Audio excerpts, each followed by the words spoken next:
Good morning, students. Today we will study educational administration process.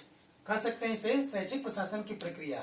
Luther के अनुसार इसे विभिन्न सोपानों में विभाजित किया गया है, जिसको हम शॉर्ट में पोस्ट कोड कहते हैं।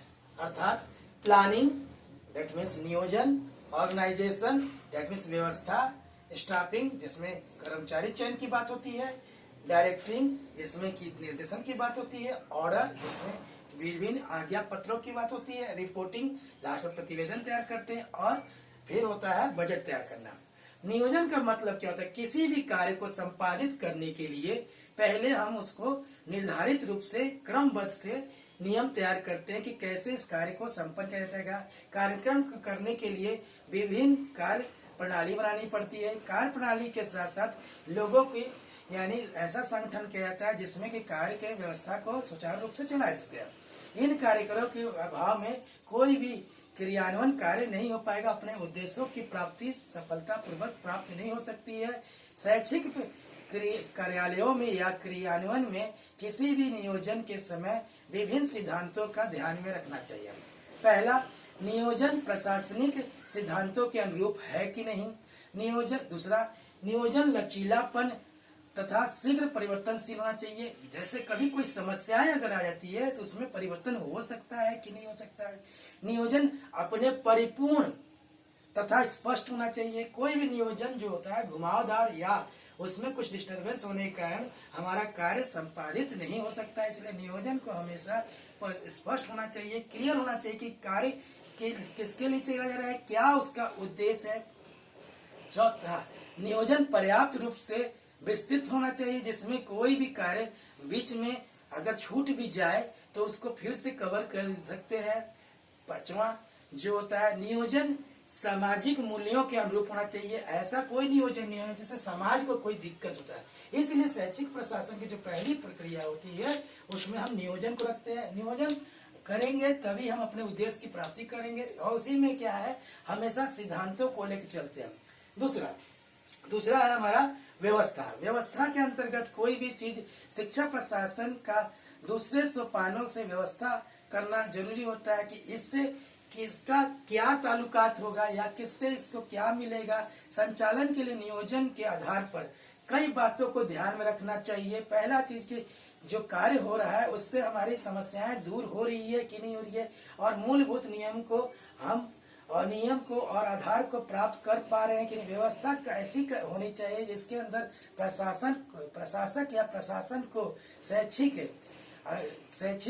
प्रशासन के अंतर्गत विद्यालय के भवन, क्रियागण, पुस्तकालय, फर्नीचर, अध्यापक, शिक्षा प्रणाली सभी को एक क्रमबद्ध या कह सकते हैं सुचारू चक्र में होना चाहिए, जिसमें पाठ्यक्रम से लेकर परीक्षा तक और बच्चों के क्रमोन्नति तक की बातें रखी जाए, जिसके हिसाब से शैक्षिक व्यवस्था को संबंधित सभी कार्य जो हो तथ्यों के अनुसार और उसे किया जा सके।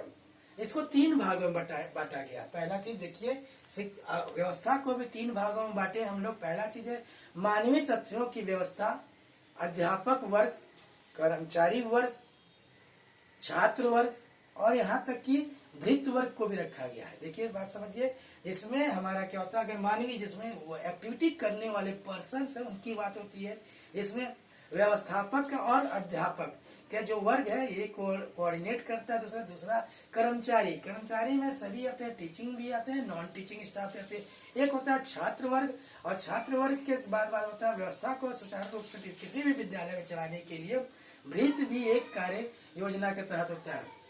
दूसरा होता है विचार तथ्यों की व्यवस्था, जिसके अंतर्गत सभी के विचारों को परस्पर सुनने के लिए भी विद्यमान व्यक्तियों को रखना चाहिए। अर्थात नियम, परंपराओं और धारणाओं को पाठ्यक्रम के मूल्यांकन प्रक्रिया की आदि व्यवस्था होनी चाहिए।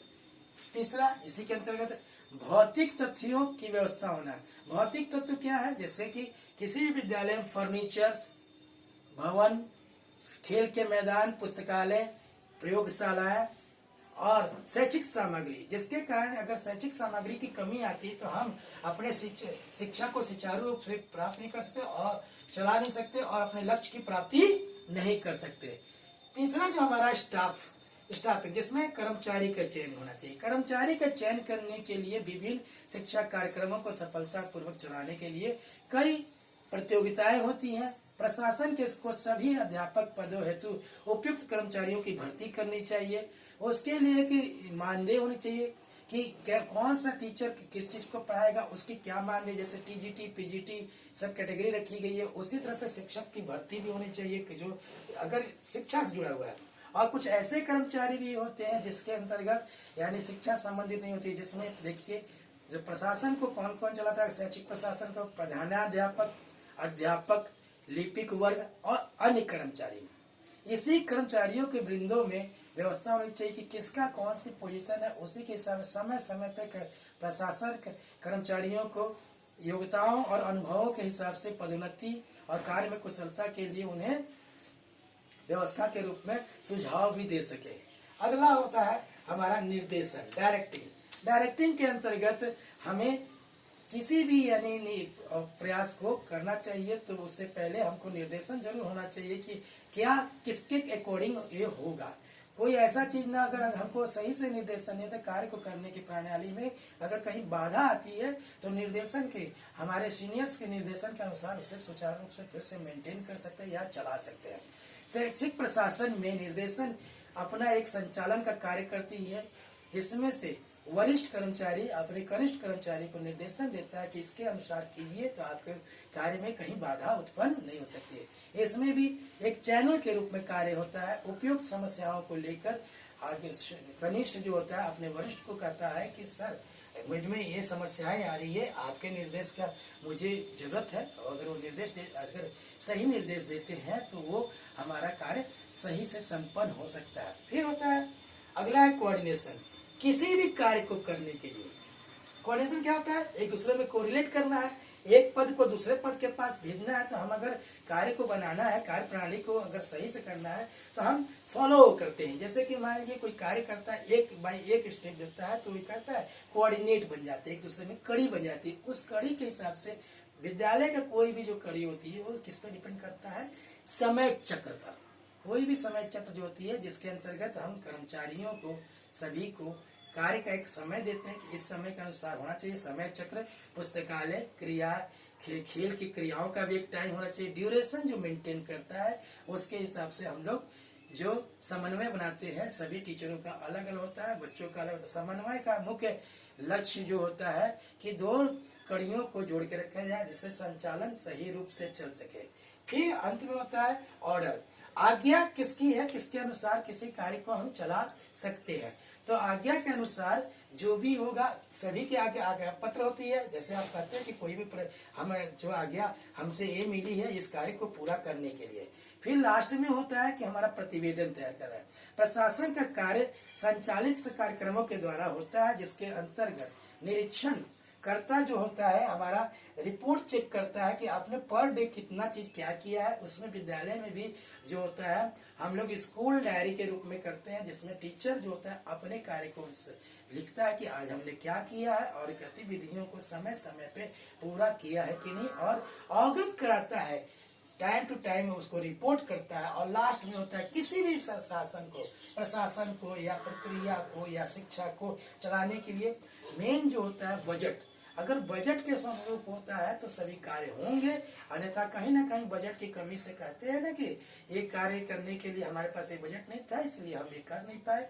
तो बजट निर्धारण पहले कर लिया जाता है कि हम क्या क्या करना है, उनको कैसे कैसे जोड़ना है। उस बजट के हिसाब से हम छोटा उसमें हम बजट में थोड़ी थोड़ी कटौती भी कर सकते हैं अगर हमारा कार्य संपादित होने में कोई दिक्कत हो रहा है। तो शैक्षिक प्रशासन की प्रक्रिया में हमारे जो स्टेप्स है वो 8 स्टेप्स है, जिसको बार बार आप ध्यान दीजिएगा।